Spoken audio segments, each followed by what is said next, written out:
Stay tonight, Mafia boss whispered, single mom undressed slowly by the window in silence.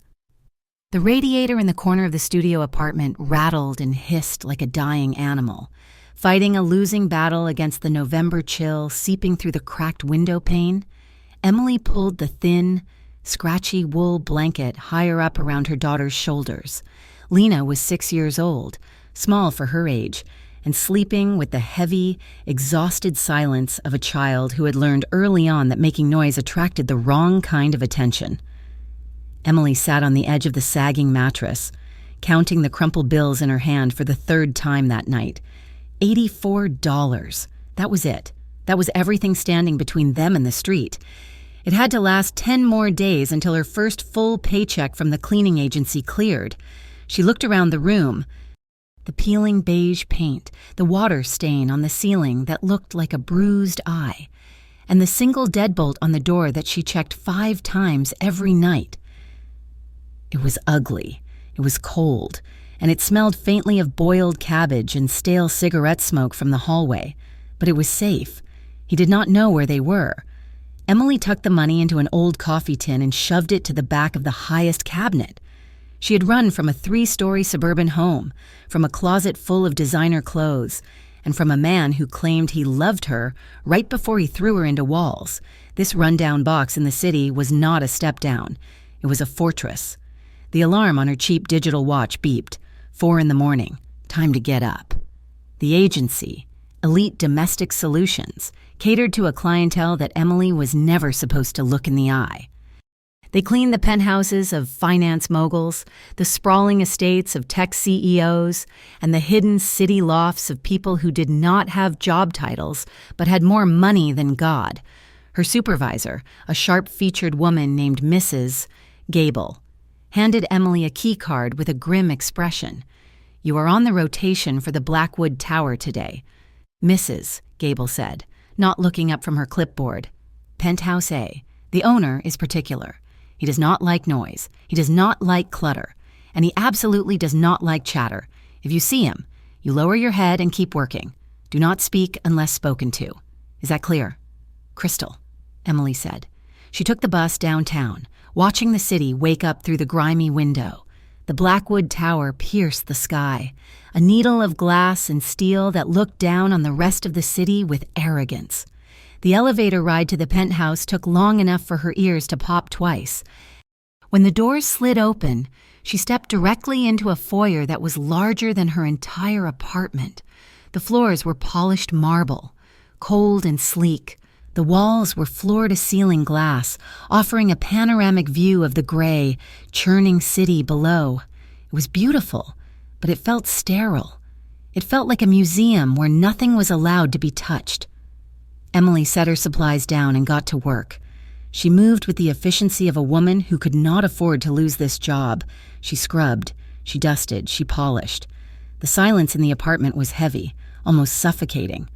She was wiping down the granite island in the kitchen when she felt the air in the room change. It was not a sound, but a shift in pressure, a primal instinct, honed over years of living with a volatile man, made the hair on her arms stand up. She turned around slowly. A man was standing in the doorway of the kitchen. He was not what she expected. She had pictured some old, pot-bellied businessman. The man watching her was perhaps 32 or 33. He was tall, wearing a black dress shirt with the sleeves rolled up to his elbows, revealing forearms that were thick with muscle and marked by a faint, jagged scar running down his left wrist. His hair was dark, cut short and practical, and his face was a mask of sharp angles and hard lines, but it was his eyes that froze her. They were dark, intelligent, and utterly guarded. They were the eyes of a predator who was not hungry, just observant. Emily dropped her gaze immediately, her heart hammering against her ribs. "I apologize." "Sir," she whispered, clutching her spray bottle. "I did not know you were home. I will move to the other room." He did not answer. She risked a glance up. He was still watching her. He took a step into the kitchen, his movements silent, cat-like. He walked to the refrigerator, pulled out a bottle of water, and unscrewed the cap. He drank, his throat working, all while his gaze remained fixed on her. It was not lecherous, it was assessing. He looked at her the way a general might look at a map. Finally, he spoke. His voice was a low baritone, rough around the edges, like gravel sliding over velvet. New girl. Yes, Sir Emily. Emily. He tested the name, rolling it around in his mouth. He did not smile. He did not introduce himself. He just nodded once, then turned and walked out of the room, taking his water with him.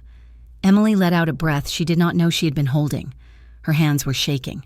She had met dangerous men before. Her ex-husband was a dangerous man, but this man, whoever he was, felt different. Her ex was fire, explosive, hot, uncontrollable. This man was ice. His name was Vincente Vince Moretti, though Emily would not know that for weeks. To the city, he was a logistics consultant. To the streets, he was the reason the local gangs stayed in their lanes and why the shipping yards ran on time. He was a man who dealt in violence the way others dealt in stocks, dispassionately, efficiently, and only when the market demanded it. Vince sat in his study, watching the security feed on his monitor. The camera showed the kitchen. He watched the woman, Emily, scrubbing the counter. He noticed her immediately. Most of the cleaners stole things, small things, a silver spoon, a loose $20 bill left on the dresser. He never fired them for it. He considered it a tax on his lifestyle. But this one was different. Last week, he had left a diamond cufflink on the bathroom sink on purpose. She had polished around it, then placed it carefully in a small velvet dish, perfectly aligned. She was terrified. He could see it in the set of her shoulders, the way she flinched when the ice maker in the fridge cycled on.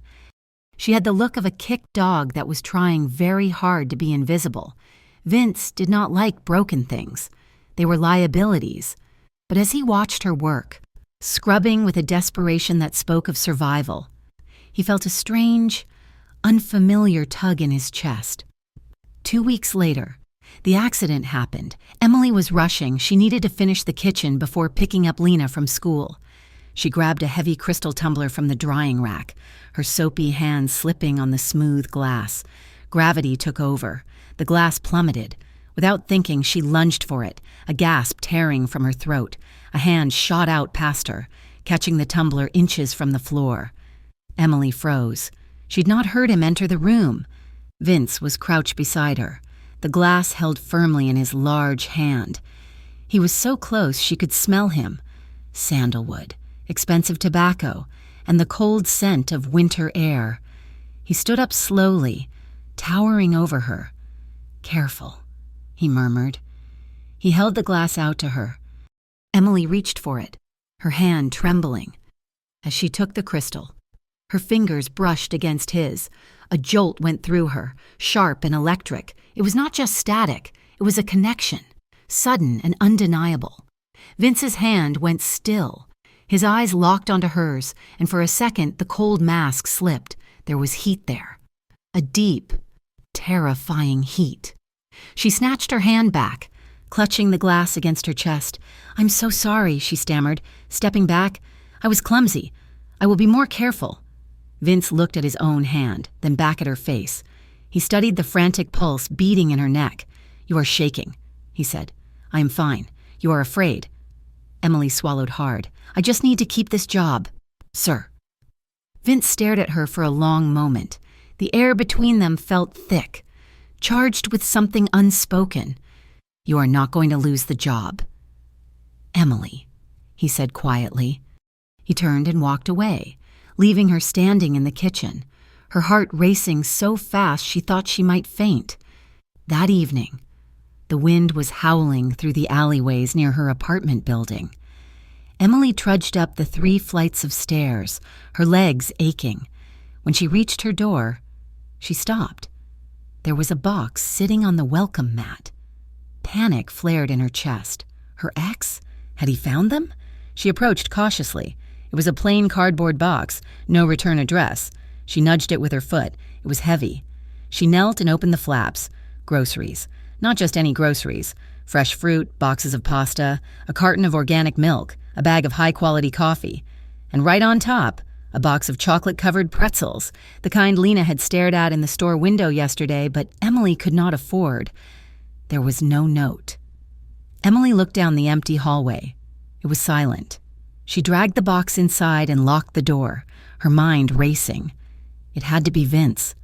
He was the only person who knew her first name, the only one with the resources to find her address. But why? She unpacked the food, her hands shaking. Lena squealed with delight when she saw the pretzels. "Mommy, look! Magic!" Lena cheered. Emily forced a smile. Yeah, baby. Magic. She should have been terrified. A man like that, tracking her down, was a red flag the size of a billboard. But as she watched her daughter eat a pretzel with pure joy, Emily felt a treacherous warmth bloom in her chest. He had seen she was struggling, and he had fed them. Vince sat in the back of his black SUV, reading the file on his tablet. Emily Ross, age 26. Formerly Emily Miller, filed for divorce 6 months ago. Restraining order filed against Mark Miller. Hospital records indicating a broken wrist, bruised ribs, concussion. Vince's jaw tightened until his teeth ached. He swiped to the next page.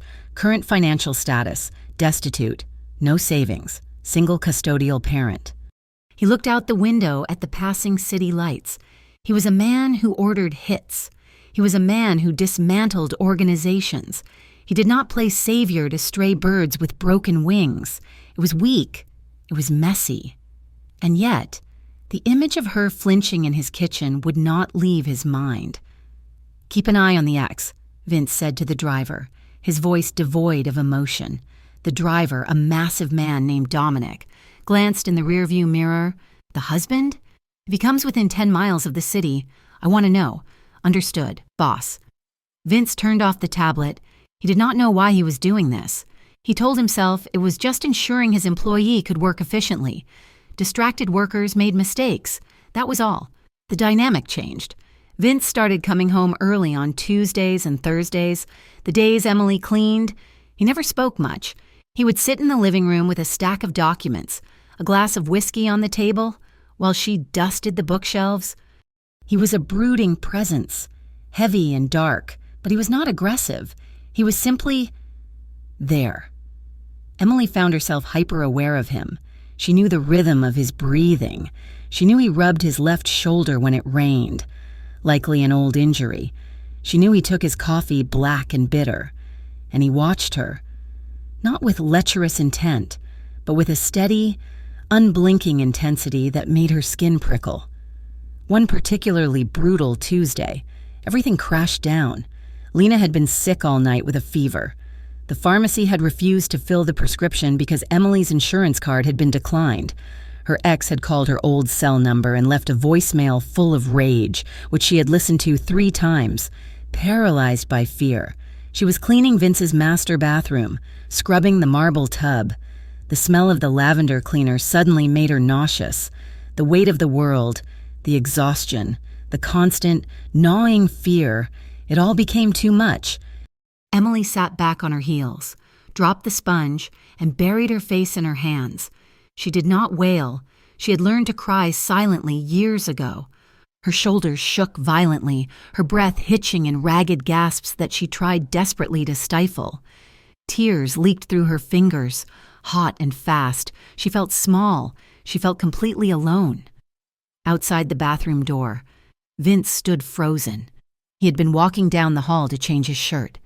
He heard the soft, stifled sound, a sound he recognized. It was the sound of someone who was trying to scream without making a noise. He stepped closer to the open door, staying out of sight. He saw her reflected in the mirror. She was curled in on herself on the cold floor, breaking apart. Vince's hand clenched into a fist at his side. His heart, usually a steady, slow drum, kicked against his ribs. He had seen men beg for their lives. He had seen betrayal. None of it had unsettled him like this woman's quiet grief. He wanted to go in. He wanted to pick her up off the floor, but he knew if he did, she would run. She was a wild creature, terrified of sudden movements, so he stood there, standing guard in the hallway, listening to her cry until the storm passed. When she finally stood up and splashed water on her face, he silently retreated to his study, pouring himself a drink with a hand that was not quite steady. The next morning was Saturday. Emily did not work on weekends. She was making oatmeal for Lena, wearing her worn-out robe. When the buzzer to her apartment rang, she froze. No one buzzed her. She walked to the intercom, her heart in her throat.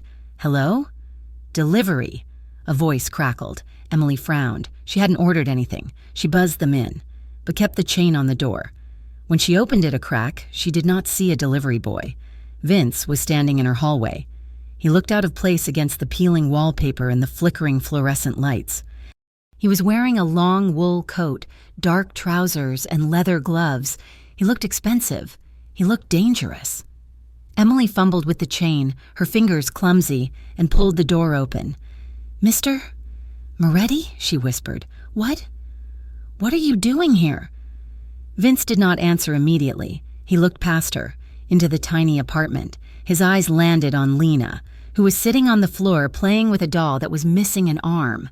Lena looked up, wide-eyed. Vince reached into a shopping bag he was holding. He pulled out a coat. It was a puffy, pink winter jacket with a faux fur hood. It was thick, high quality, and brand new. He stepped forward and held it out, not to Emily, but toward the child. Lena stood up, looking at her mother for permission. Emily was too stunned to speak. She nodded slightly. Lena took the coat. "It's soft." She breathed. Vince looked at the girl. His expression was unreadable, but the hardness around his eyes softened. "Just a fraction." "Put it on," he said. His voice was low, gentle. Lena shrugged into the coat. It was a little large, leaving room to grow. She zipped it up and giggled. "It's warm." Vince looked at Emily. She was staring at him, her eyes shimmering with fresh tears. She looked confused, terrified, and grateful all at once. "Why?" she asked, her voice breaking. Vince shoved his hands into his pockets. He looked away, down the hallway, as if the emotions in the narrow corridor were too much for him. "It is cold out," he muttered. He turned on his heel and walked toward the stairs, his heavy footsteps echoing on the concrete. He did not look back. The silence in the penthouse had changed. In the beginning, the silence had been heavy, a suffocating weight that pressed against Emily's chest whenever she entered the marble foyer. It had been the silence of judgment, of a predator watching prey. But over the last few weeks, the quality of the quiet had shifted. It had become companionable. It was the silence of two people who understood that words were often unnecessary and frequently dangerous. Vince was home more often. Emily stopped checking the schedule misses. Gable sent her, assuming that if it was a Tuesday or Thursday, the master of the house would be there. He usually sat in the library, the heavy oak doors left slightly ajar. Sometimes she would feel his eyes on her as she polished the long mahogany hallway table, but when she turned, he would be looking at a file or typing on his laptop. They started trading fragments of sentences. One rainy Tuesday, he found her staring at a blank space on the wall in the guest bedroom. "The light is good here," he said. His voice was low, startling her. Emily gripped her duster tighter. "Yes, sir. It is north-facing, consistent shadows." Vince leaned against the doorframe, arms crossed over his chest. He was wearing a charcoal sweater that softened the hard lines of his shoulders. "You sound like you know something about it." "I used to paint," she admitted, the words slipping out before she could catch them. Before what? Before I stopped having time for things that did not pay the rent. Vince did not offer platitudes. He nodded once, accepting the harsh reality of her life without judgment. "What did you paint?" "Landscapes," she whispered. "Places that were quiet." He looked at her for a long moment, his dark eyes searching her face. "You should paint again. The world is loud enough as it is." He left the room before she could respond, but the conversation lingered in her mind for days. It was the first time a man had asked her about her mind, not her body or her duties. The weather turned vicious in late November.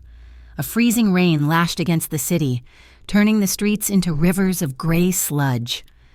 Emily finished her shift late. She had stayed an extra 30 minutes to condition the leather on the sofas, trying to delay the inevitable trek to the bus stop. When she finally exited the service entrance of the Blackwood Tower, the wind nearly knocked her over. Her umbrella inverted immediately, the cheap metal frame snapping like a twig. Rain soaked through her thin coat in seconds, chilling her to the bone. She ducked her head, shivering violently, and prepared to run toward the corner. A black car idled at the curb. The back door swung open. "Get in, Emily." The voice cut through the sound of the rain. She froze. Vince was inside, sitting in the shadows of the back seat. She hesitated on the pavement, water dripping from her nose. "I can take the bus. Mr. Moretti, I am wet. I will ruin the upholstery. Get in the car," he repeated. It was not a request, but there was no anger in it. It was a statement of fact. She hurried across the sidewalk and slid onto the warm leather seat, pulling the door shut. The sudden silence of the cabin was jarring. The air smelled of leather and that faint, woodsy scent that was distinctly him. Vince signaled the driver. The car pulled away smoothly. He did not look at her. He was looking out the window at the blurred city lights. He reached into the console, pulled out a thick, folded towel, and handed it to her without a word. "Thank you," she murmured, pressing the towel to her damp hair. He did not ask for her address. He already knew it. The realization should have terrified her, but as the heater blasted warm air against her frozen legs, she found she did not care. The drive was silent, but the tension was thick. It was a live wire humming between them. Every time the car turned, her shoulder brushed against his arm. He felt solid, immovable, like a mountain in the middle of a storm. When the car pulled up to her rundown apartment building, the contrast was stark. The luxury vehicle looked alien against the graffiti-stained brick. Vince opened his door and stepped out into the rain before the driver could move. He walked around to her side and opened her door, shielding the top of the frame with his hand. "Wait," he said. He shrugged off his heavy wool overcoat. Before Emily could protest, he draped it over her shoulders. The weight of it was immense. It engulfed her, trapping his body heat against her skin. "You will get cold," she protested, looking up at him. He was in just his suit jacket now, the rain darkening the shoulders instantly. He looked down at her, his expression unreadable in the dim streetlights. "Go inside. Emily, lock the door." He waited on the sidewalk, standing like a sentinel in the downpour, until she was safely inside the building lobby. That night, Emily lay in her narrow bed. The apartment was drafty, but she had draped Vince's heavy coat over her duvet. She pulled the collar up to her face. It smelled of expensive tobacco, rain, and safety. For the first time in years, she slept without waking up to check the locks. The peace lasted exactly 6 days. Mark had found them. Emily was walking home from the grocery store, 2 plastic bags cutting into her fingers. The sun was setting, casting long, bruised shadows across the pavement. She turned the corner onto her street and saw him leaning against a lamppost. He looked worse than she remembered. His face was puffy, his eyes red-rimmed, but the sneer was the same. "Hello? Em." The blood drained from her face. She took a step back, her heart hammering a frantic rhythm against her ribs. "Mark, leave us alone." He pushed off the wall and took a step toward her. "You are hard to find. You think you can just take my kid and vanish." "She is my daughter," Emily said, her voice trembling but loud. "You lost custody." Mark laughed, a harsh, barking sound. "I lost because you lied to the judge. Now, you are going to tell me where she is, and we are going to have a little family reunion." He reached for her, his hand clamped around her upper arm, squeezing hard enough to bruise. The old, familiar terror washed over her, the paralysis that came when the monster was real. "Let go," she gasped, dropping the grocery bags, eggs shattered on the concrete. "You are coming with me." Suddenly, Mark jerked backward. It happened so fast Emily barely registered it. 2 men seemed to materialize out of the deepening twilight. One moment, Mark was gripping her arm. The next, he was pinned against the brick wall of the building, his feet dangling inches off the ground. One of the men was Dominic, Vince's driver. He held Mark by the throat with one hand, his expression bored. "You are bothering the lady," Dominic said. His voice was calm, conversational. "Who the hell are you?" Mark choked, clawing at Dominic's hand. "We are the neighborhood watch," the second man said, stepping out of the shadows. Dominic leaned in close to Mark's face. "If you ever touch her again, if you ever look at her again, you will simply cease to exist. Do you understand?" He dropped Mark. Her ex-husband crumbled to the pavement, gasping for air. "Go!" Dominic commanded. Mark scrambled to his feet, looked from the massive men to Emily with wide, terrified eyes, and ran. Emily stood amidst the broken eggs and spilled milk. Shaking so hard her teeth chattered, Dominic turned to her, his demeanor instantly shifting to respectful, "Miss Ross, are you injured?" She shook her head, unable to speak. Dominic touched his earpiece. "She is safe. Target neutralized. He's on his way." 10 minutes later, the black SUV screeched to a halt at the curb. Vince did not wait for the car to stop completely before he opened the door. He stormed toward her, his face a mask of cold fury. He looked at the two guards, then at Emily. He grabbed her shoulders, his grip firm but gentle, scanning her face for bruises. "Did he touch you?" Vince demanded. His voice was a low growl. Emily flinched, pulling away. "I am fine." "Why did you not call me?" The anger in his voice snapped something inside her. The adrenaline, the fear, the shame of being saved again, it all boiled over. "Why should I call you?" Emily shouted, her voice cracking. "So can you handle it? So another man can step in and decide what happens to me?" Vince looked taken aback. "I am trying to protect you. I did not ask for your protection. I asked for a job." She backed away from him, tears spilling hot and fast down her cheeks. "I am so tired of being managed. I am tired of being watched. I just want to be free. And everywhere I turn, there is a man telling me where to stand and where to go." She was hyperventilating now. The stress of the months on the run, the poverty, the fear, it all came crashing down. Vince stepped into her space. He did not shout. He did not grab her. He raised one hand slowly and cupped her cheek. His thumb brushed away a tear. "Breathe, Emily." The gentleness of the touch silenced her. She looked up at him, her chest heaving. His eyes were not angry anymore. They were dark with something that looked painfully like regret. "I know you are tired," he said softly. "You've been fighting a war alone for a long time." She slumped, the fight draining out of her. "I just want it to stop." "Come with me," he said. Not a command this time. An offer. "Where?" "Just for coffee. Somewhere quiet. You do not have to go back to that apartment tonight. I will have Dominic pick up Lena from the sitter and take her to my place. She will be safe. You will be safe. Just for an hour." Emily looked at him. She saw the monster the city feared, but she also saw the man who had bought her daughter a pink coat because it was cold out. "Okay," she whispered. They sat in the living room of the penthouse. The city lights twinkled below them like a sea of diamonds, beautiful and distant. The only light in the room came from the fireplace and the glow of the skyline. Vince had made the coffee himself. He placed a mug in her hands. They sat in silence for a long time. It was the healing kind of silence this time.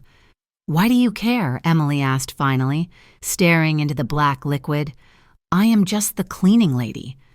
Vince swirled the whiskey in his glass. He sat on the opposite end of the sofa, maintaining a respectful distance. "You remind me of someone," he said. "Who?" "My mother." Emily looked up, surprised. "She spent her whole life trying to keep the world from breaking us," Vince said. His voice was distant, echoing with old ghosts. "She hid the bruises. She hid the debts. She worked until her hands bled so my brother and I could pretend we were normal." He took a sip of his drink. "I could not save her. I was too young. When I saw you, the way you stand in front of your daughter like a shield..." He trailed off. He did not need to finish. "I am scared all the time. Vince." Emily confessed.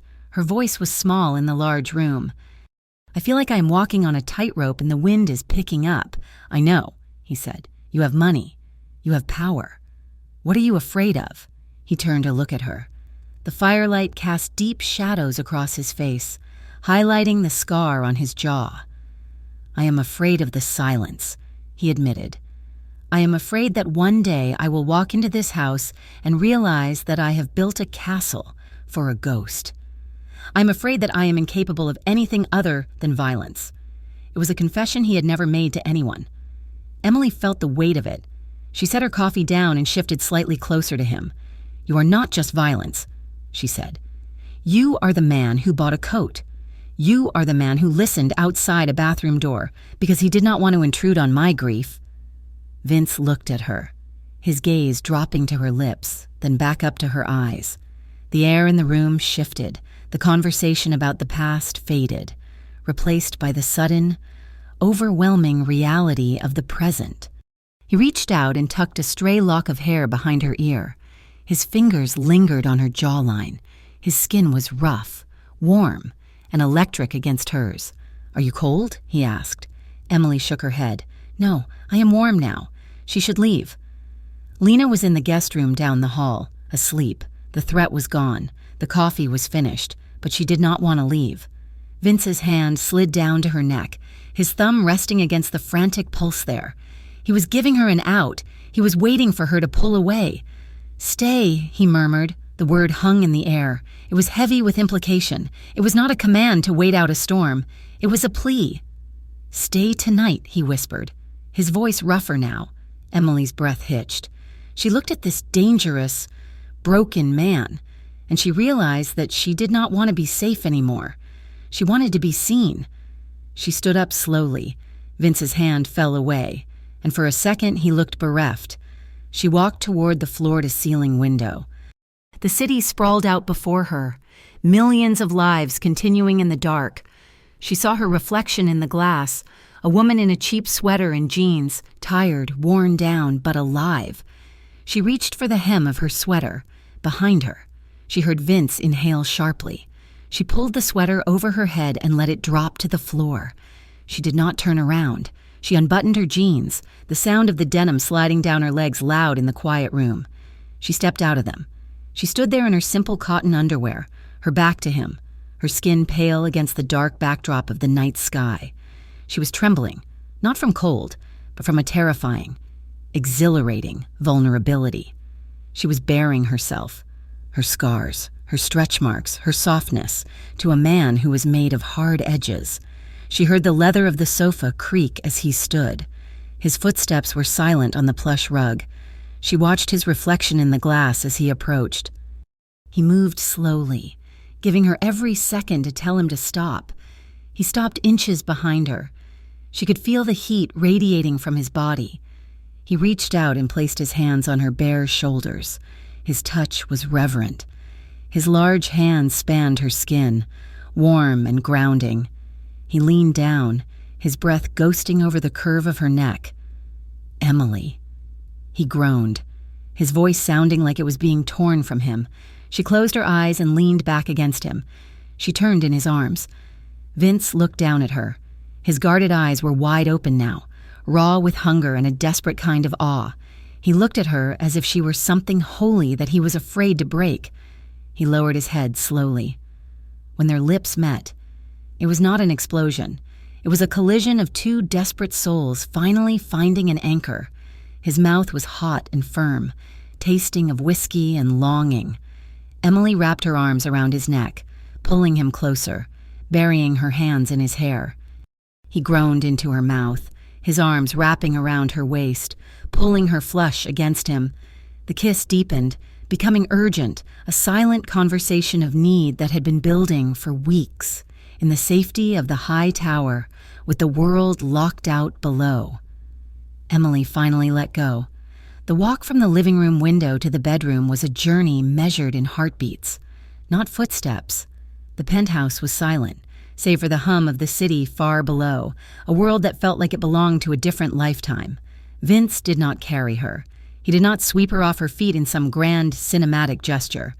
Instead, he took her hand. His grip was firm, his palm warm and rough against hers, grounding her as they walked down the dark hallway. He led her not like a conquest, but like a partner he was guiding through the dark. In the bedroom, the only light came from the street lamps bleeding through the sheer curtains. The room smelled of him, cedar, crisp linen, and the faint metallic tang of the winter air. He stopped by the edge of the bed and turned to face her. For a man who commanded an army of violent men, who moved millions of dollars in illicit goods with a phone call, he looked terrified. His hands hovered near her waist, hesitating, as if he were unsure if she was real or a hallucination born of too much whiskey and too many lonely nights. "You can stop," he said, his voice a rough whisper. "You can walk away right now. Emily, I will not stop you." Emily looked up at him. The shadows carved deep hollows into his cheeks, emphasizing the scar that ran along his jaw. She saw the hesitation in his eyes, the fear that his touch might taint her. "I am not leaving," she breathed.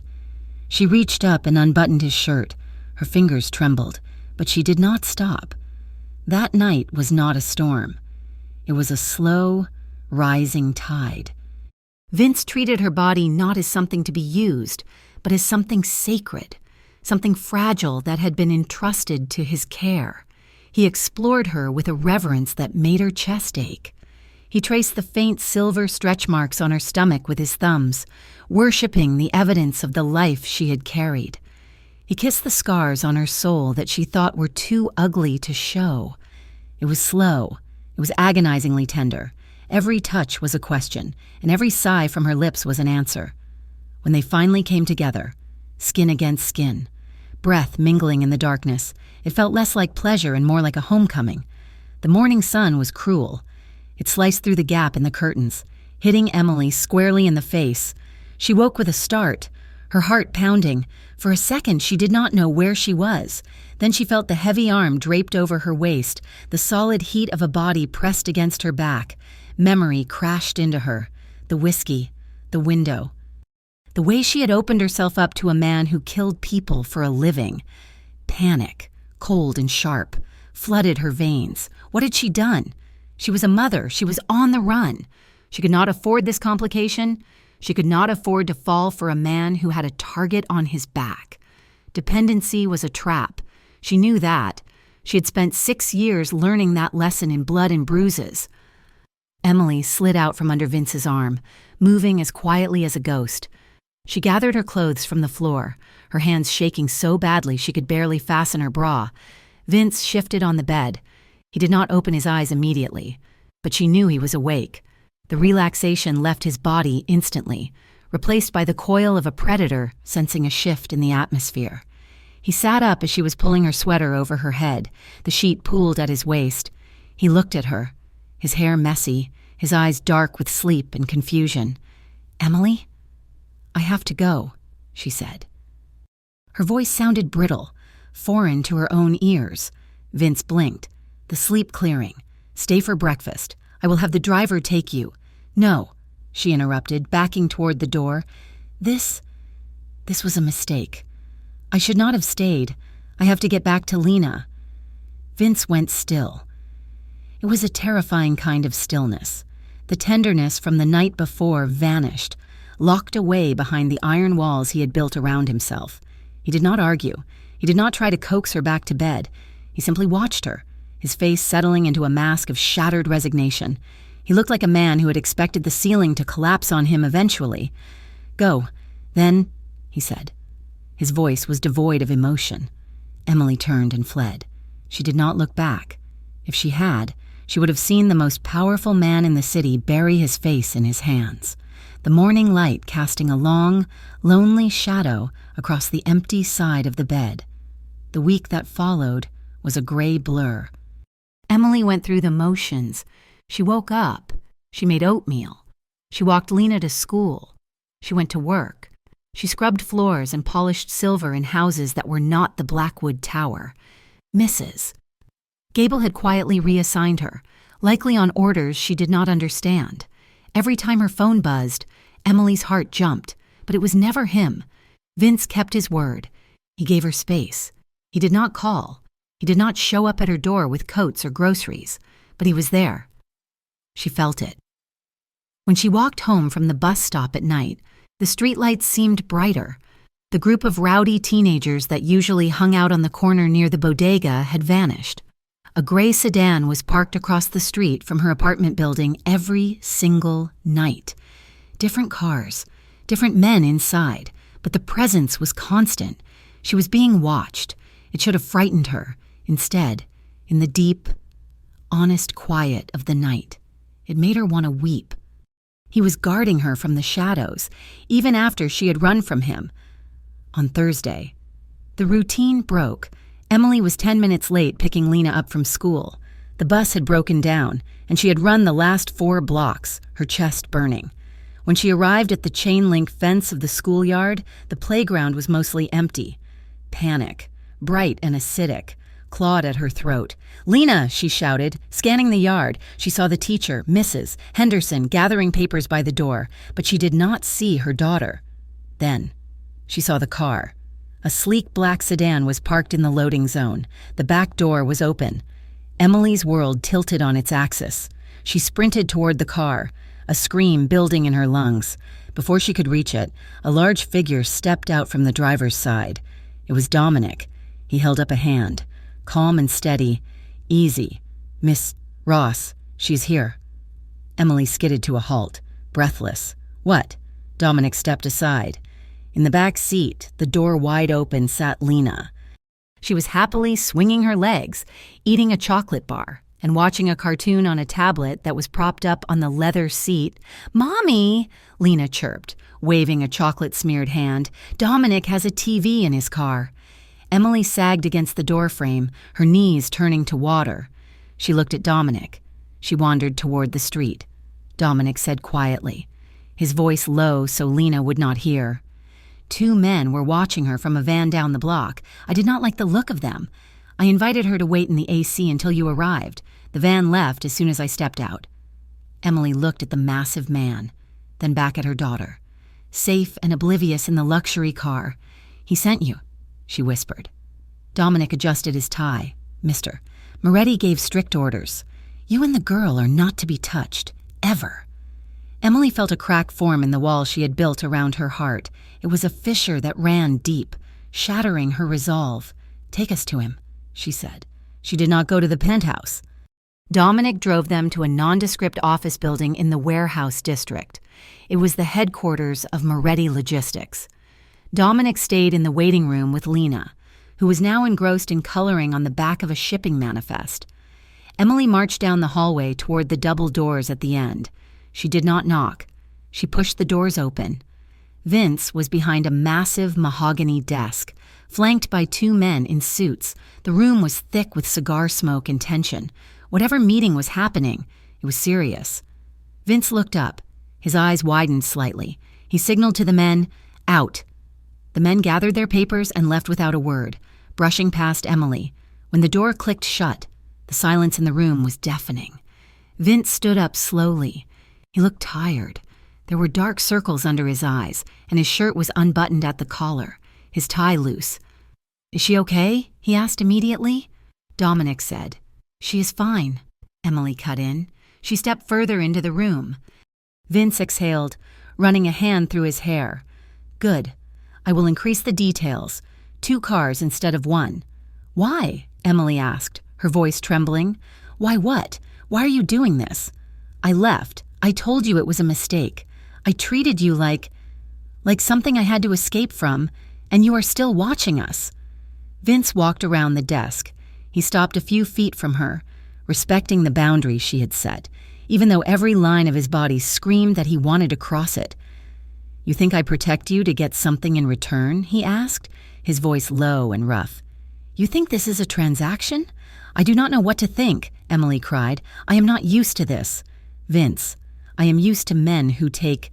I am used to having to pay for every scrap of kindness. I am not them," he growled. He took a step closer. "I know you are scared, Emily. I know my world is blood and noise and everything you hate. But when you walked out that door, did you think I stopped caring? Did you think I would let anything happen to you just because you bruised my ego?" Emily looked at him, really looked at him. She saw the exhaustion, the fierce loyalty, the loneliness that mirrored her own. He was a criminal. He was dangerous. But he was the only man who had ever made her feel safe. "I am not asking for love," Emily whispered, tears prickling her eyes. "I know who you are. I know you cannot give me fairy tales." Vince closed the distance between them. He did not touch her yet, but he was close enough that she could feel the heat of him. "I do not do love." "Emily," he said, his voice straining with honesty, "love in my world is a weakness. It is a lever they use to break you. I cannot afford it, and neither can you. I do not want love." She lied. "I just want to stop running. I want to be with you. Even if it is just in the dark, even if it has an expiration date." Vince stared at her, his jaw working. The restraint snapped. He reached out and grabbed her waist, pulling her against him with a force that knocked the breath out of her. He kissed her, and this time, there was no hesitation. It was desperate. I was hungry. It was a claim. Emily wrapped her arms around his neck, pulling him closer. He lifted her easily, turning and setting her onto the edge of his mahogany desk. Papers slid to the floor. A crystal paperweight thudded onto the carpet. Neither of them cared. He stood between her legs, his hands gripping her thighs, his forehead resting against hers as they both gasped for air. "You drive me insane," he rasped. She reached for the buttons of his shirt, her fingers clumsy with haste, then stopped talking. Later, after the frantic energy had settled into a quiet, pulsing warmth. Vince buttoned his shirt and leaned against the desk, holding Emily's hands in his.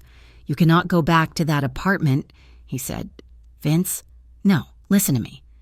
Mark is gone, but the men Dominic saw today, they were not Mark's friends. They were scouting. If my enemies know you are my weak point, that apartment is a target." Emily went cold. "My daughter is not safe there." Vince finished. He took a deep breath. "Move in, here, or the penthouse, just for a while, until I clear the board." Emily hesitated.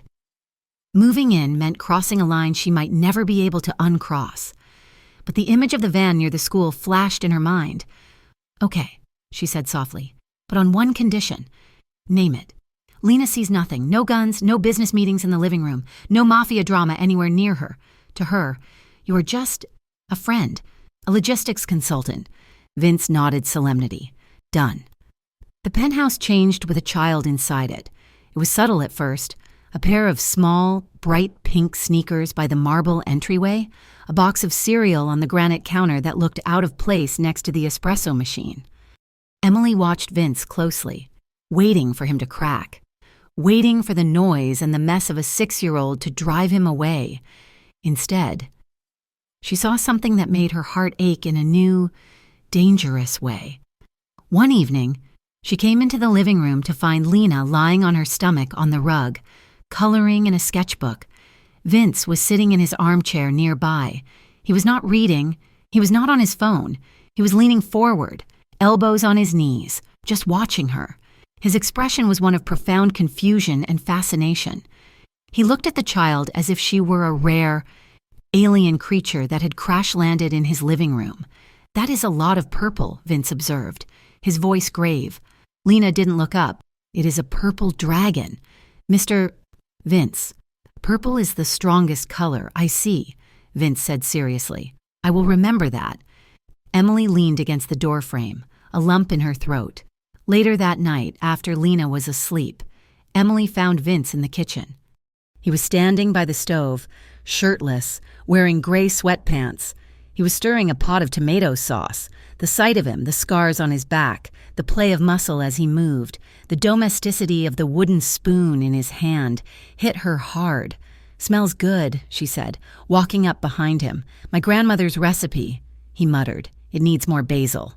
She leaned against the counter next to him. "You are good with her." "Lena," Vince stopped stirring. He stared down into the red sauce. "She is uncomplicated. Adults say one thing and mean another. She just wants to color purple dragons." He turned to look at Emily. The kitchen lights were dim. The tension that always hummed between them spiked. "I had a brother," Vince said suddenly. Emily went still. "You mentioned him once. His name was Dante. Older, he was the one who was supposed to run all of this. He was the charismatic one, the one everyone loved. What happened?" Vince looked past her, into the dark living room. He fell in love. A girl from a rival family, Romeo and Juliet nonsense. He thought love would be enough to change the rules. He laughed, a bitter, short sound. He gave up everything for her. Secrets, territory, codes. And when the time came, she opened the back door for her father's men. They killed him in his bed. Emily covered her mouth with her hand. "Oh, Vince, I found him," Vince whispered. "I was 22. I learned that day that love is not a shield. Emily, it is a knife. And eventually, someone will twist it. That is why you are cold," she stated softly. "It is not because you do not feel. It is because you feel too much." Vince looked at her, his eyes raw. "I look at you, and I see 100 ways I could get you killed. And it terrifies me." Emily reached out and took the spoon from his hand. She set it on the counter. She stepped into his space, wrapping her arms around his bare waist, pressing her cheek against his chest. She could hear his heart beating, steady, strong, alive.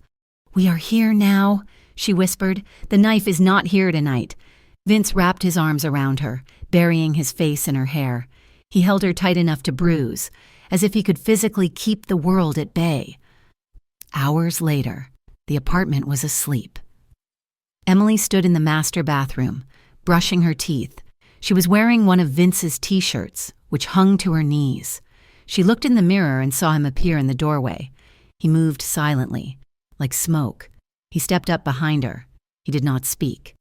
He wrapped his arms around her waist, pulling her back against his chest.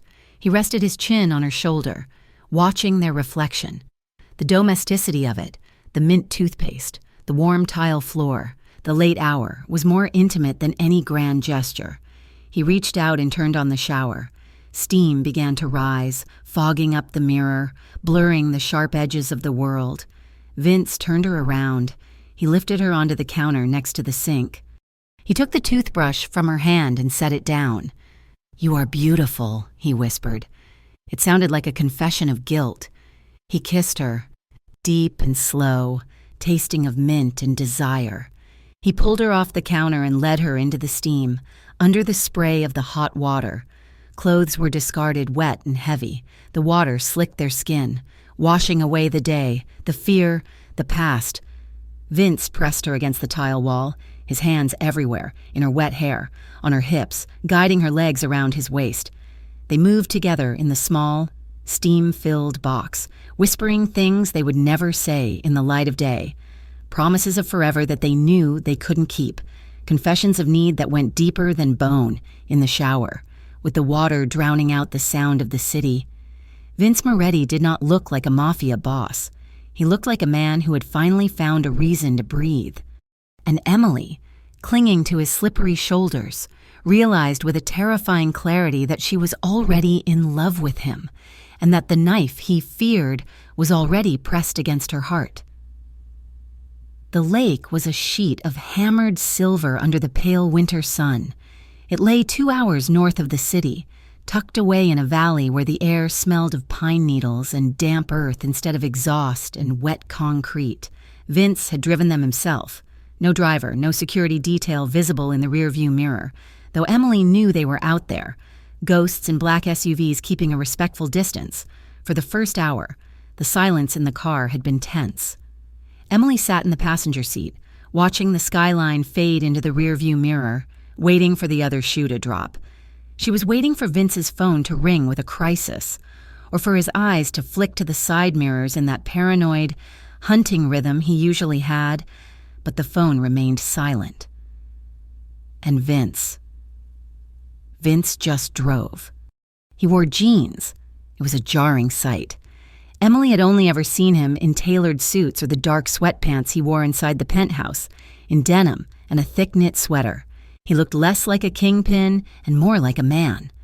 They parked near a small, pebble-strewn beach. The wind was biting, but the sky was a brilliant, cloudless blue. "Can I throw rocks?" Lena asked, bouncing in her seat before the car had even fully stopped. Vince turned off the engine. He looked over his shoulder at the child. "Only the flat ones," he said solemnly. "They skip better." Lena scrambled out of the car the moment the door was unlocked. Emily followed, wrapping her coat tighter around herself. She watched as Vince stepped out, stretching his back. He looked at the water, and his shoulders, usually carried high with the weight of his empire, dropped an inch. For the next 2 hours, time seemed to suspend itself. Vince taught Lena how to skip stones. He was patient, his large hand guiding her small wrist, showing her the angle. It is all in the wrist, he explained, crouching down to her level. You have to snap it, like this. He threw a stone. It danced across the surface of the water, 1, 2, 3, 4 times, before sinking. Lena gasped. Whoa, do it again. Emily sat on a piece of driftwood nearby, watching them. She felt a tightness in her chest that had nothing to do with the cold. It was a terrifying warmth. She was watching a fantasy. This domestic tableau, father, mother, child, was a lie. It was a stolen moment in a life that did not allow for such things. But then, it happened. Lena threw a rock. It skipped twice. She cheered, jumping up and down, and grabbed Vince's hand, shaking it wildly. I did it. Did you see, Mr. Vince, I did it. Vince looked down at the little girl clinging to his hand, and then he smiled. It was not the smirk he used to intimidate rivals. It was not the polite, tight-lipped expression he wore at business dinners. It was a genuine, unguarded smile that crinkled the corners of his eyes and showed his teeth. He threw his head back and laughed, a deep, resonant sound that echoed off the water. Good job, kid. He chuckled. Emily raised her hand to her mouth, as if to catch the moment physically. She had never seen him look so young. She had never seen him look so free. In that split second, the mafia boss vanished, and the man beneath, the man who had lost his brother, the man who feared silence, stepped into the light. He caught Emily watching him. The smile didn't fade immediately. It softened into something warmer, something intimate. He looked at her across the pebbled beach, the wind messing up his dark hair, and for the first time, Emily allowed herself to hope that maybe, just maybe, this could be real. But the city did not care about hope. While Vince was skipping stones, the machinery of his world continued to grind. In a dimly lit back room of a club in the meatpacking district, men were whispering. The Sartori crew had been waiting for an opening for 5 years. They were scavengers, circling the perimeter of Vince's territory, waiting for a limp, a cough, a sign of weakness. He is distracted, a man named Luca said, lighting a cigarette. He's spending his nights at the penthouse. He's not checking the collections personally. He has a woman, another man grunted. Women come and go, not this one. He's moved her in. And she has a kid. The leader of the crew, an older man with pockmarked skin, smiled slowly. A kid. That explains the distraction. Domestic bliss makes a man soft. It makes him slow.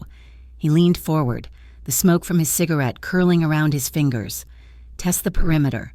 He ordered. Hit the shipments on the east side. See how long it takes him to respond. If he hesitates. We burn him down. The bubble burst 3 days later. Emily had taken Lena to the park near the penthouse. It was a private park, fenced in, accessible only to residents of the surrounding luxury buildings. Dominic and another guard, a quiet man named Sal, stood by the gate, scanning the street. Emily sat on a bench, sketching in a notepad.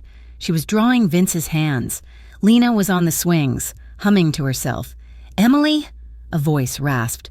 Emily froze. The pencil snapped in her hand. She looked up.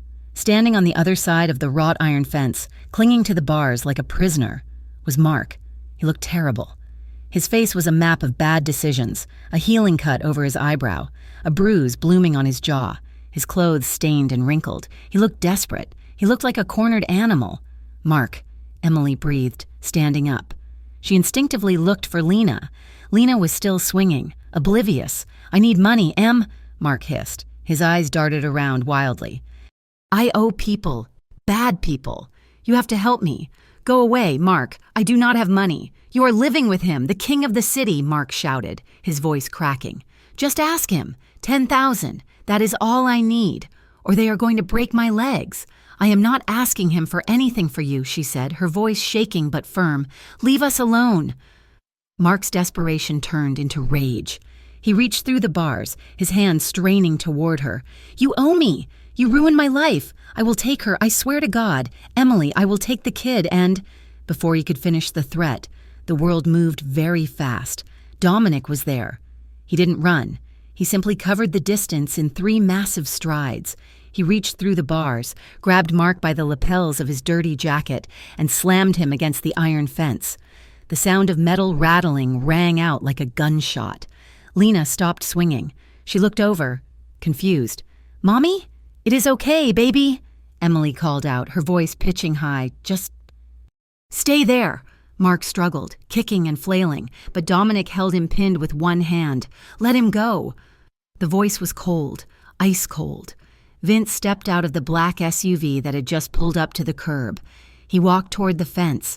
He was back in his suit, back in his armor.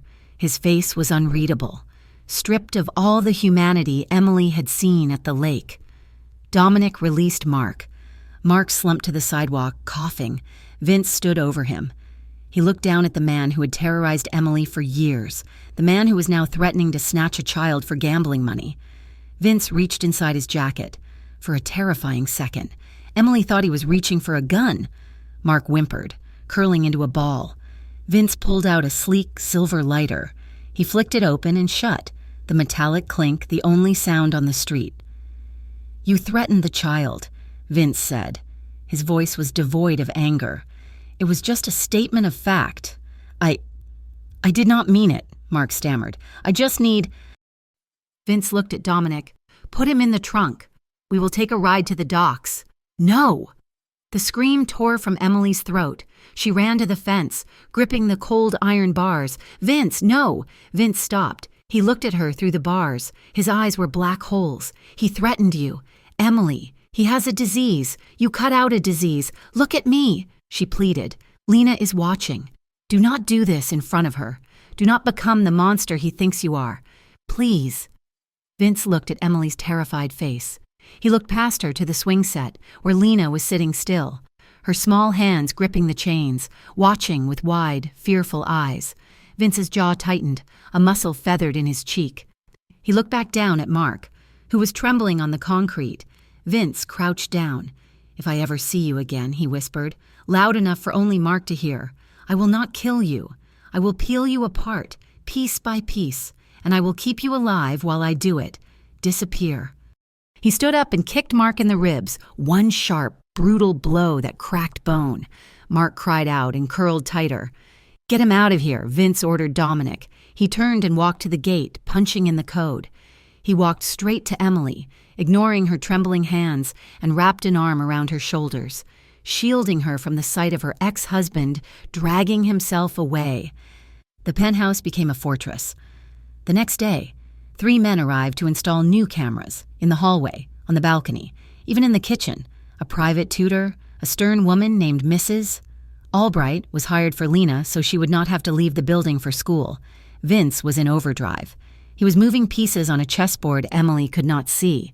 He sat her down in the study that evening. "I am setting up an account for you," he said, sliding a folder across the desk. "And a safe house in Zurich. If anything happens, Dominic knows the route. There is a plane on standby at the private airfield." Emily stared at the folder. Passports, bank accounts, a new identity. "What is this?" she asked. "Contingency," Vince said, not looking up from his laptop.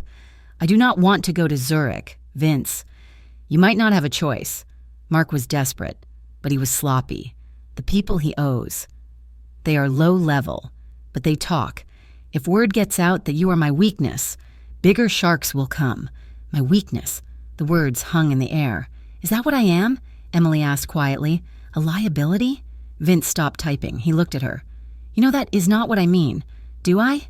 She stood up, the frustration that had been building for days finally boiling over.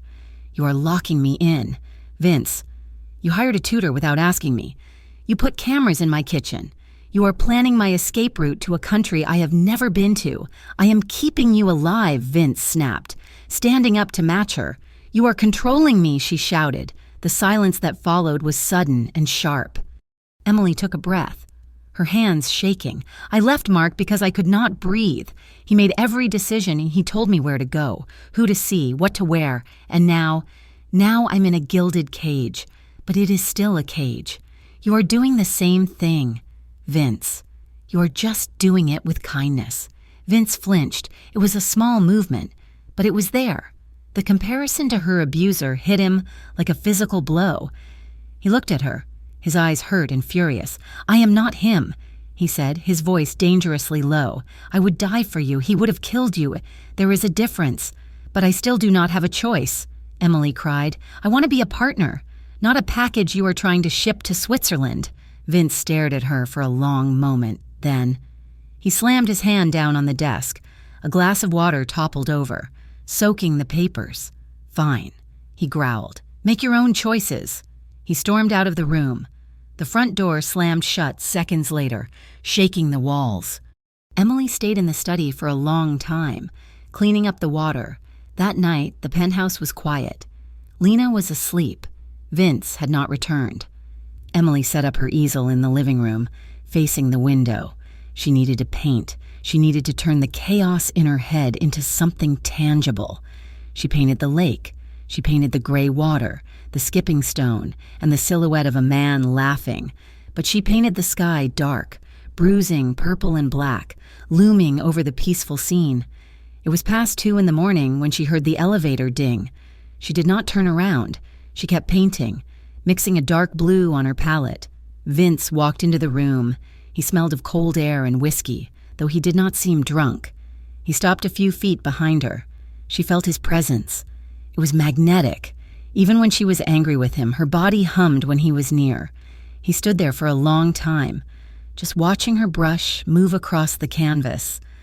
"I am sorry," he said finally. His voice was rough, stripped of pride. Emily paused, her brush hovering over the canvas. "I know you are not him," she whispered. "I know that, but I need to breathe. Vince, I cannot be managed." Vince stepped closer. He reached out and took the brush from her hand, setting it on the tray. He turned her around. His eyes were dark, intense, burning with a mixture of frustration and desperate need. "I do not know how to do this," he admitted. "I do not know how to care for someone without locking them in a vault. That is how I was raised. That is how I survived." He ran his hands down her arms, gripping her waist. "Teach me," he murmured. "Tell me what you need." "I need you," she said. Not the boss, just you." Vince groaned, a low sound in his throat. He pulled her against him, and this time, there was no gentleness. He needed to feel her solidity. He needed to prove to himself that she was still there, that he had not driven her away. He pulled her down onto the thick rug before the window. Their intimacy that night was different. It was not the slow, reverent exploration of their first time. It was rougher, deeper, fueled by the argument and the fear of losing each other. Vince moved with a desperate urgency, his hands gripping her hips, his mouth claiming hers with a hunger that bordered on pain. Emily met him measure for measure. She dug her nails into his shoulders, grounding him, pulling him out of his head and into the moment. It was a collision. It was a silent treaty signed in sweat and friction. Afterward, they lay tangled together on the floor, the city lights casting stripes across their bare skin. Vince traced the line of her spine with his finger. "I do not want to be your savior." "Emily," he whispered into the darkness. She turned her head to look at him. "Then what do you want?" "I know you do not need saving," he said, his voice barely audible. "But I have never wanted to be someone's peace before. I want to be the place where you rest." Emily felt tears prick her eyes. "You are," she whispered. "You are my home." The phone rang at 4 a.m. It was the landline on the side table, the secure line. Vince was awake instantly. He snatched the receiver before the second ring. Moretti. Emily sat up, pulling the sheet around her. She watched Vince's face. In the span of 3 seconds, the lever vanished, and the dawn returned. His eyes went flat, his jaw set like granite. "When?" he asked. A pause. "What did they take?" A longer pause. Vince closed his eyes. He exhaled slowly, a sound of pure, controlled rage. "Burn the rest of it. Get the car ready. I am coming in." He hung up. He sat on the edge of the bed for a moment, staring at the wall. Then he stood up and began to dress. His movements were mechanical, precise. "What happened?" Emily asked, fear coiling in her stomach. Vince pulled on a black tactical shirt. He buckled a holster to his waist, something she had never seen him do inside the bedroom. The Sartori crew. He said, they hit the safe house in the Lower East Side. They killed 3 of my men. Emily gasped. Oh, God, that is not the worst of it, Vince said, turning to look at her. He looked like a man preparing for his own funeral. They broke into the floor safely. They took the ledger. What does that mean? It means they have everything. Emily, every route, every payout, every contact. If they hand that book to the feds, I go away for life. If they keep it, they own the city. He walked over to her, gripping her shoulders. This is war, he said. It is not a skirmish anymore. The streets are going to burn. He went to the closet and pulled out a duffel bag. I need you to pack. You and Lena. Dominic is taking you to the airfield in 20 minutes. No, Emily said. Vince stopped. He turned slowly. Emily, do not argue with me. Not today. I am not leaving you, she said, standing up. Vince crossed the room, grabbing her arms. You do not understand. They will come for you to get to me. If they have the ledger, they know everything. They know about the penthouse. They know about you. Then I stay and we fight. She said, You cannot fight bullets with stubbornness, he shouted, shaking her slightly. I cannot focus if I'm worried about you. Please, just go. I am not going to Zurich while you are here bleeding, Emily yelled back. Send us somewhere close, a safe house outside the city. But I am not getting on a plane. I'm not leaving you to die alone. Vince stared at her. He saw the steel in her spine, the same quiet strength that had drawn him to her in the beginning. He realized, with a sinking feeling, that he could not force her. She was not a bird in a cage anymore. She was his partner. He let go of her arms. He ran a hand over his face. Fine. He breathed. Not the city. The mansion in the hills. It is a fortress. It has a bunker. He looked at her, his eyes pleading. But you stay inside. You do not leave the gates. If I tell you to run, you run. Do you understand? Emily nodded, stepping forward to kiss him, a hard, terrified kiss. I understand. Vince pulled away. He grabbed his jacket. Get Lena, he said. We move now. The mansion was not a home. It was a fortress carved out of cold gray stone, sitting atop a hill that overlooked the city like a vulture waiting for a carcass. It was surrounded by 12-foot walls topped with electrified wire, and the iron gates were heavy enough to stop a tank. They had arrived under the cover of darkness. A convoy of 3 black SUVs speeding through the winding back roads. Lena had slept through the journey, her head resting heavily in Emily's lap, but Emily had not closed her eyes for a second. She watched the trees blur past, looking for muzzle flashes in the woods, her heart beating a frantic rhythm against her ribs.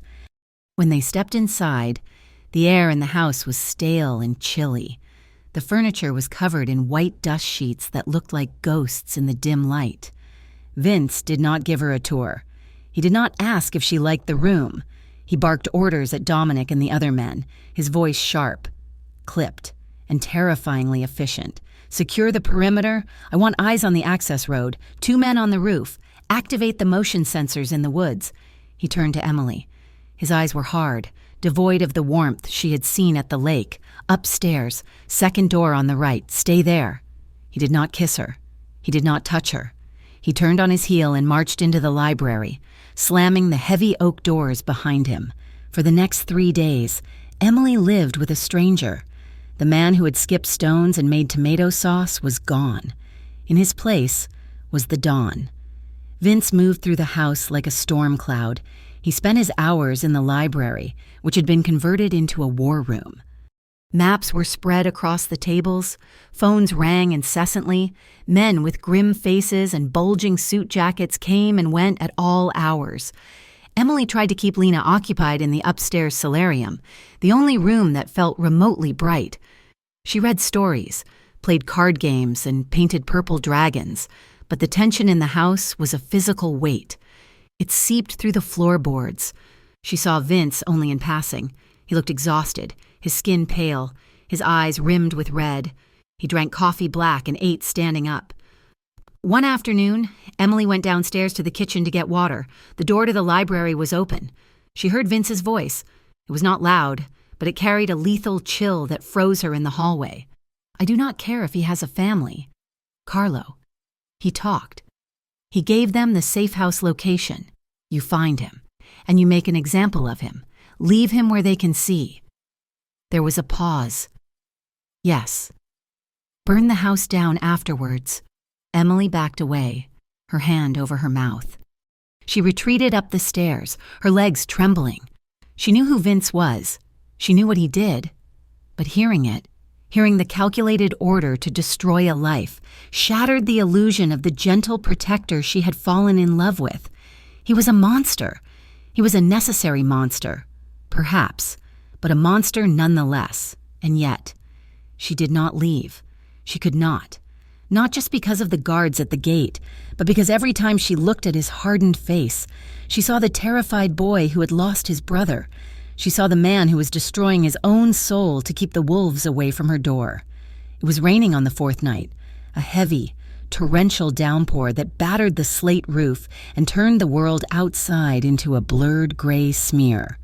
Emily had put Lena to bed hours ago. She sat in the master bedroom, staring at the fireplace where a log was dying into embers. The clock on the mantel ticked loudly. 2 a.m.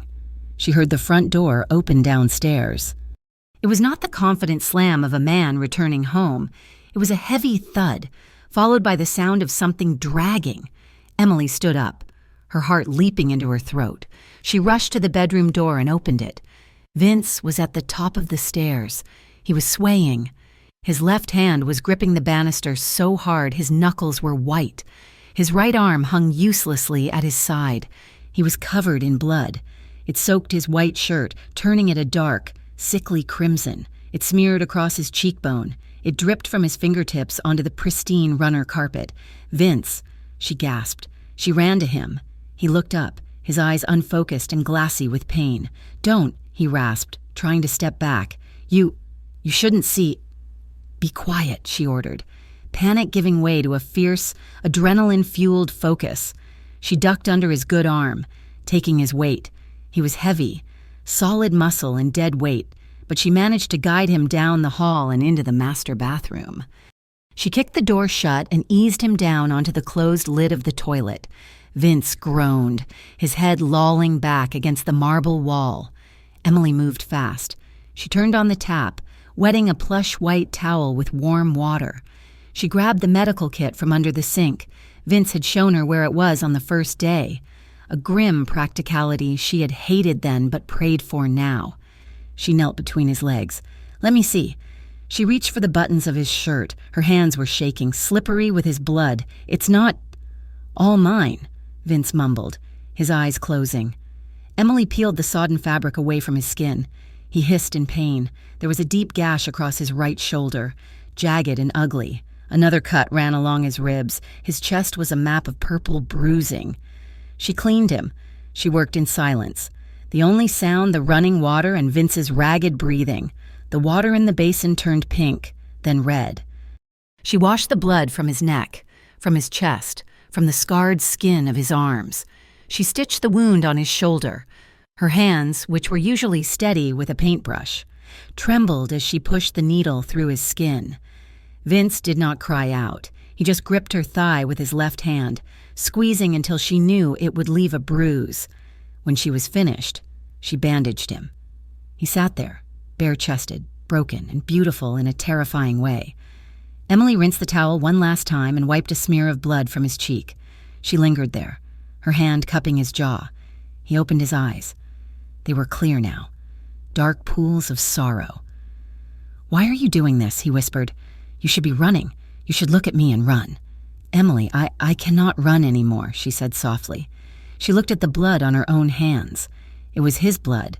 She had his blood on her hands now. There was no going back. "I am falling for you, Vince," she confessed. The words hung in the humid air of the bathroom. "It is wrong. I know it is wrong. You are everything I should hate, but I cannot help it." Vince stared at her. He looked as if she had struck him. He did not say he loved her. He could not. To say it would be to curse her. Instead, he reached out with his good arm and pulled her against him. He buried his face in the crook of her neck, inhaling sharply. He held her with a desperation that cracked her heart open. He held her like a drowning man clutching a piece of driftwood. He let her lead him to the bed. The storm raged outside, throwing rain against the glass like handfuls of gravel. Inside, the room was quiet. They laid down together. Vince winced as he settled onto his back, but he pulled Emily close, tucking her head onto his uninjured shoulder. There was no frenzy this time. No urgent tearing of clothes. It was slow. It was agonizingly gentle. Vince touched her as if he were memorizing her. His fingertips traced the line of her eyebrow, the curve of her lip, the pulse at her throat. He kissed her softly, tasting of iron and exhaustion. Emily moved over him carefully, mindful of his wounds. She kissed the scar on his shoulder. She kissed the bruising on his ribs. She used her body to tell him what he refused to hear, that he was not just a weapon, that he was a man worthy of being held. Their lovemaking was a conversation without words. It was full of vulnerability, stripped of all defenses, but beneath the tenderness, there was a heavy, suffocating sadness. It felt like a farewell. It felt like the last meal before an execution. When Vince shuddered and found his release, he whispered her name like a prayer. Emily held him tightly, tears slipping silently into his hair, knowing in her gut that the morning would bring fire. When Emily woke, the other side of the bed was cold. She sat up, panic seizing her chest instantly. The gray light of dawn filtered through the heavy curtains. Vince was gone, on his pillow. There was a piece of paper. Emily snatched it up. It was a note, written in his sharp, angular handwriting. "Stay inside. Do not open the gates for anyone but me or Dominic. If I do not return by sunset, take the car to the garage. The keys are in the ignition. Go to the airfield. Do not look back. V." Emily crushed the note in her hand. She scrambled out of bed and ran to the window. The driveway was empty.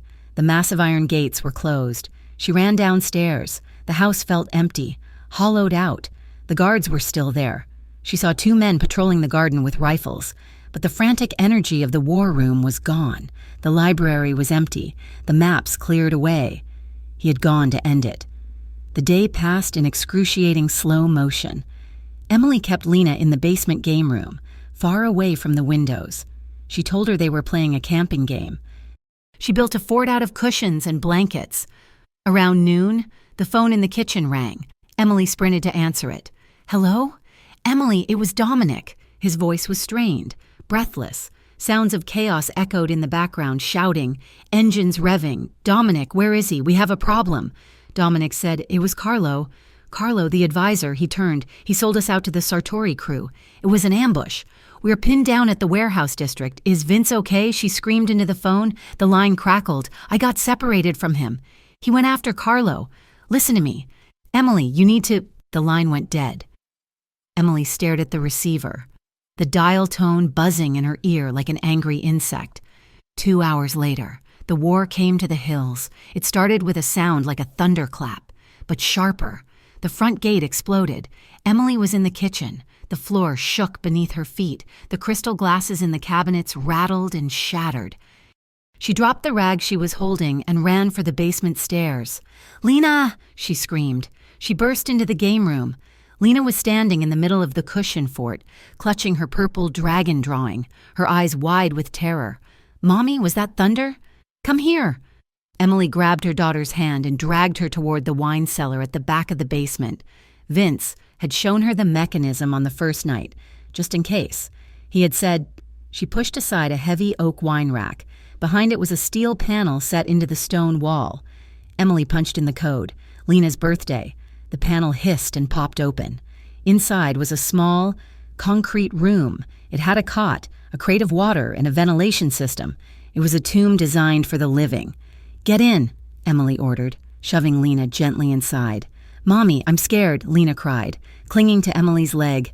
"I know, baby, I know, but you have to be brave. We're going to play a quiet game, the quietest game we have ever played." She pulled Lena into the dark space and pulled the heavy steel door shut from the inside. The lock engaged with a heavy thud. Total darkness engulfed them. Emily sat on the cot, pulling Lena onto her lap. She wrapped her arms around the child's head, pressing Lena's ears against her chest so she wouldn't hear the sounds from above. But Emily heard them. She heard the heavy boots thudding on the floorboards overhead. She heard the shattering of glass. She heard shouting, men's voices, rough and angry, calling out names. "Find them! Check upstairs! The boss wants the woman!" Emily rocked back and forth in the dark, tears streaming down her face, silently praying to a God she hadn't spoken to in years. Please don't let them find us. Please let him come home." Gunfire erupted directly above them, likely in the kitchen. Short, sharp bursts, then a heavy thud, like a body hitting the floor. Then silence. The silence was worse than the noise. It stretched out, agonizing and thick. Minutes turned into hours. Lena fell asleep against Emily's chest, exhausted by fear. Emily sat in the blackness, her muscles cramping, her mind replaying every moment she had spent with Vince. The broken glass, the pink coat, the shower, the way he looked when he slept. Had she lost him? Was she a widow before she had ever been a wife? Suddenly, there was a sound outside the steel door. Footsteps. They were slow, dragging, scrape, step, scrape, step. Emily stopped breathing. She gripped Lena tighter. Waking the child, she put her hand over Lena's mouth. The footsteps stopped right in front of the secret door. Someone was moving the wine rack. Emily's heart hammered so hard she thought it would burst. She looked around the dark cell for a weapon. There was nothing but a heavy flashlight. She grabbed it, raising it high. The keypad beeped. Only 3 people knew the code. Her, Dominic, and Vince. Unless they had tortured it out of him. The steel door clicked. It groaned open, admitting a slice of dim light from the basement. Emily raised the flashlight, ready to swing. A figure stood in the doorway. He was silhouetted against the light, swaying on his feet. He was drenched in blood, so much blood that it dripped from the hem of his coat onto the concrete floor. His face was swollen, one eye completely shut. He held a gun loosely in his right hand, the barrel pointing at the floor. He looked like death itself. He took a step forward, stumbling. "Emily?" His voice was a wreck, a broken, gravelly whisper. Emily dropped the flashlight. "Vince." She scrambled off the cot, rushing toward him. He fell to his knees just as she reached him. She caught him, going down to the floor with him, wrapping her arms around his blood-soaked shoulders. "You are alive," she sobbed, burying her face in his neck. "You are alive." Vince leaned his weight against her, his breathing wet and ragged. He dropped the gun. It clattered loudly on the concrete. "I told you," he wheezed, a faint, bloody smile touching his lips. "I had to come home." Lena peeked out from the cot, her eyes wide. "Mr. Vince?" Vince lifted his head with great effort. He looked at the little girl. "Hey, kid," he whispered. "Game over. You win." He looked back at Emily. The adrenaline that had kept him moving was fading fast. His eyes started to roll back. "It is done," he murmured, his head sliding down to rest on her shoulder. "Carlo, gone. It is all done. Vince, stay with me," Emily screamed, shaking him, but his weight became heavy in her arms. He had fought a war to get back to this door, and now, holding the woman he loved, he finally let the darkness take him. The silence that followed Vince's collapse was not empty. It was heavy, filled with the terrifying sound of his shallow, ragged breathing. Emily did not scream. She did not panic. The time for fear had passed, replaced by a cold, crystalline focus that mothers and survivors knew well. She shouted for Dominic, her voice echoing off the stone walls of the cellar. Moments later, heavy boots thundered down the stairs. Dominic appeared in the doorway, his suit torn, his face smeared with soot, but alive. When he saw Vince crumpled on the floor in Emily's arms, the large man let out a string of curses that sounded more like prayers. "Help me," Emily ordered. "Together." They hauled Vince up the stairs. He was dead weight, his consciousness flickering like a dying bulb.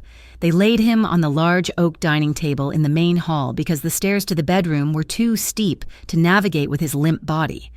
For the second time in a week, Emily became a field medic. She cut away his clothes.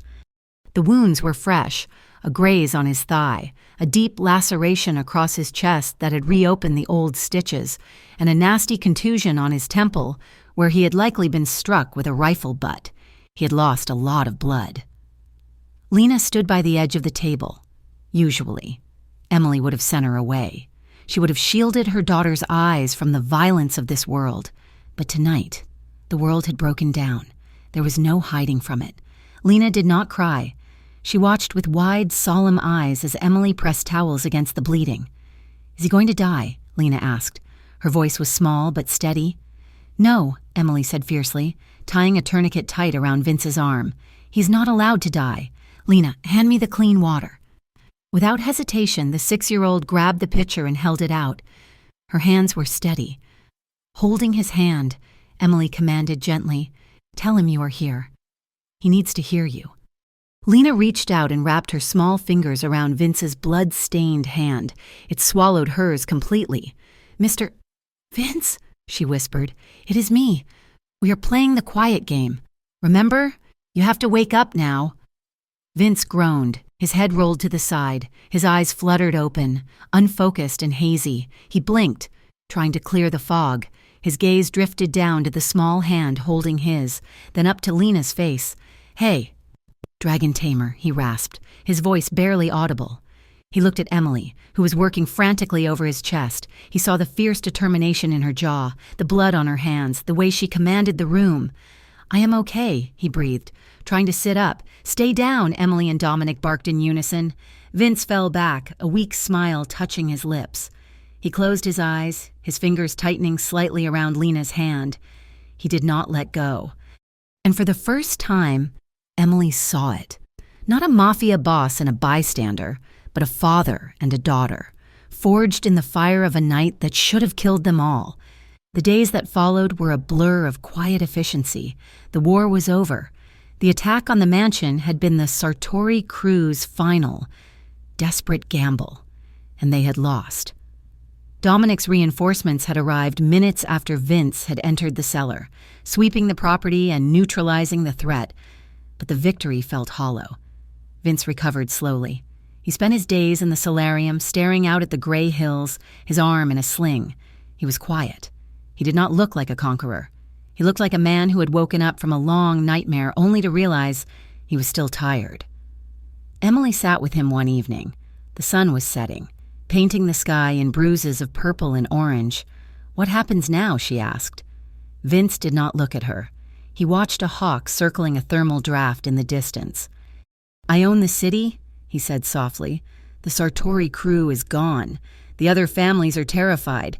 I could run this town for 50 years and no one would dare whisper my name. Is that what you want?" Vince turned to her. The setting sun illuminated the gray streaks in his hair, the exhaustion etched into the lines of his face. "I looked at you in that cellar," he said. "I saw you and Lena huddled in the dark because of me, because of my name." He reached out and took her hand. His grip was weaker than before, but warmer. "I am done. Emily, I cannot do it anymore. I cannot bring this war home to you every night." Emily squeezed his hand. "What are you saying?" "We leave," he said. "Not to Zurich, not to a safe house. We just leave. I have accounts that are clean. I have names that are not on any list. We buy land, somewhere cold, where the snow covers everything, somewhere quiet." He looked at her with a desperate hope. "Come with me. Let me be just a man. Let me be a father." Emily looked at him. She thought about the apartment with the peeling paint. She thought about the fear she had lived with for years. And then she looked at this man, this dangerous, broken man who had destroyed his own empire to keep her daughter safe. "Yes," she whispered. Vince let out a breath he seemed to have been holding for a lifetime. "Yes? On one condition," she said firmly. "Anything, no more secrets, no more hidden ledgers, no more shadow games. If we do this, we do it clean. We are a family. Vince. Families do not keep secrets in the dark." Vince nodded. He brought her hand to his lips and kissed her knuckles, his eyes closing in reverence. No more secrets, he promised. Before the new life could begin, the old one had to be buried. 2 days before they were set to leave, Dominic entered the library. He dragged a man in with him, Carlo, the advisor who had sold Vince out. Carlo was on his knees, his hands zip-tied behind his back. He was weeping, begging, not running down his face. He looked pathetic. Vince stood by the fireplace. He was dressed in a suit for the last time. He looked immaculate, cold and terrifying. Emily stood by the door. Vince had asked her to stay. No more secrets, he had said. Carlo looked up at Vince. "Boss, please. They threatened me. They said they would kill my wife. I had no choice. You always have a choice, Carlo," Vince said softly. "You chose to bet against me." Vince walked over to the desk. He picked up a heavy black pistol. He weighed it in his hand. Carlo screamed, "No, please, I served you for 10 years. Vince racked the slide. The sound was loud in the quiet room. He walked toward Carlo. He placed the cold muzzle of the gun against the center of the man's forehead. Carlo squeezed his eyes shut, sobbing, waiting for the end. Emily held her breath. She watched Vince's finger on the trigger. She saw the muscle in his jaw feathers. She saw the ghost of the old Vince, the killer, fighting for control. Then, Vince exhaled. He pulled the gun away. "Get up," he ordered. Carlo opened his eyes, blinking in confusion. "What? I said get up." Dominic hauled the man to his feet. Vince leaned in close, his voice a low hiss that was more terrifying than a shout. "If I kill you, your pain ends in a second. That is a mercy you do not deserve." Vince stepped back. "You are exiled, Carlo. You have 1 hour to leave the city. If you are still here when the clock strikes 12, Dominic will find you. If you ever speak my name again, Dominic will find you. You will live the rest of your life looking over your shoulder, wondering if today is the day the debt comes due." Vince turned his back on him. "Get him out of my sight."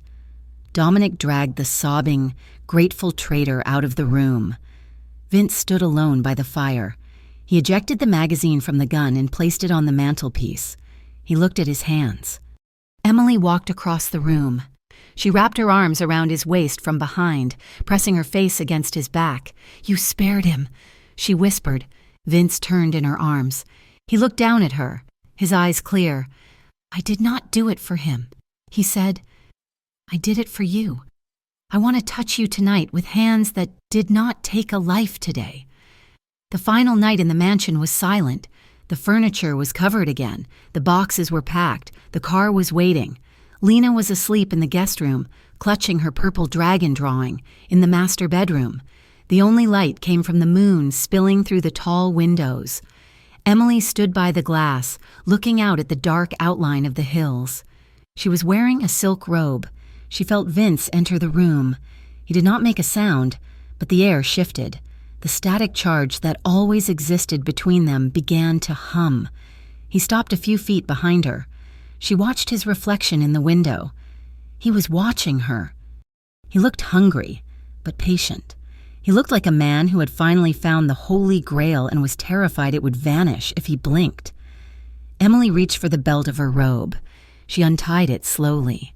The silk slid off her shoulders, pooling on the floor like liquid moonlight.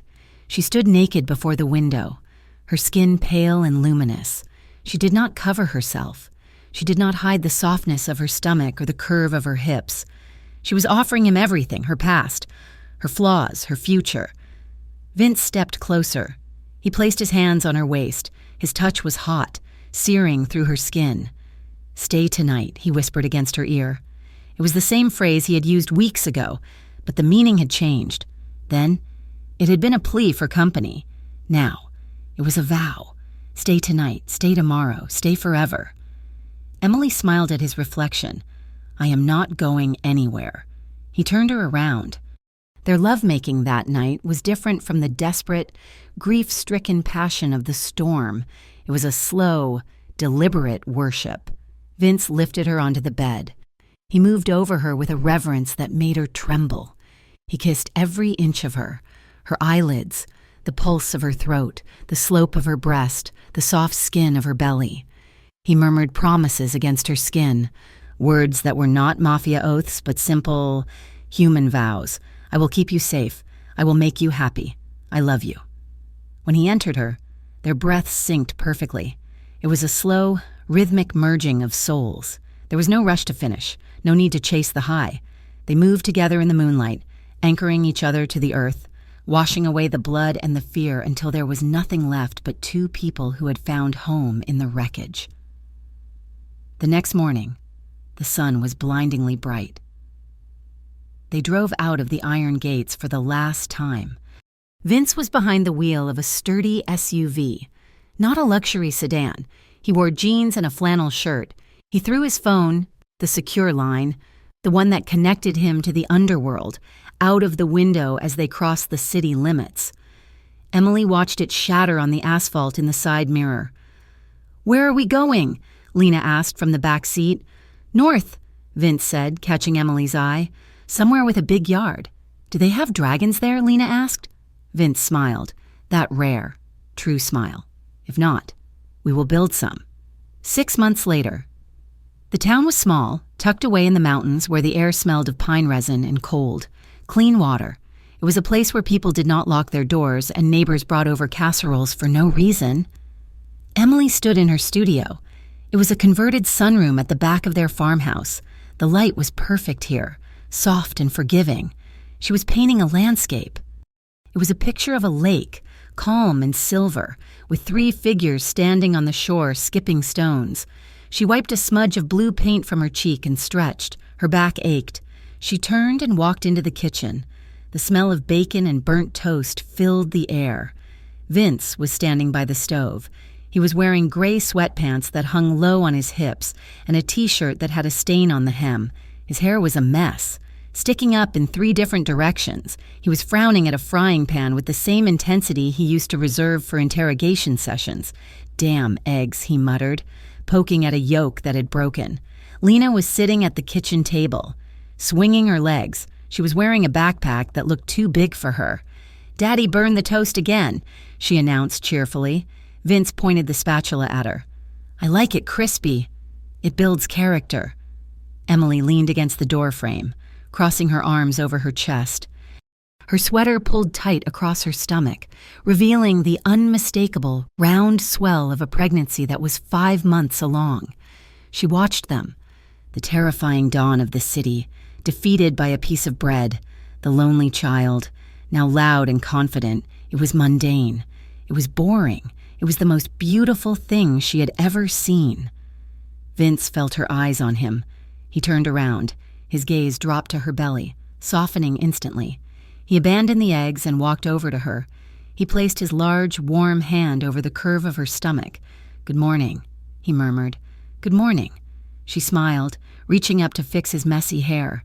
He leaned down and kissed her neck, lingering there, inhaling the scent of her. "You know," he whispered against her skin, his voice rough with emotion. "I never thought I would have this. The noise, the burnt toast, the peace." He pulled back to look her in the eyes. "You gave me a reason to come home. Emily." Emily covered his hand with hers, pressing it tighter against their unborn child.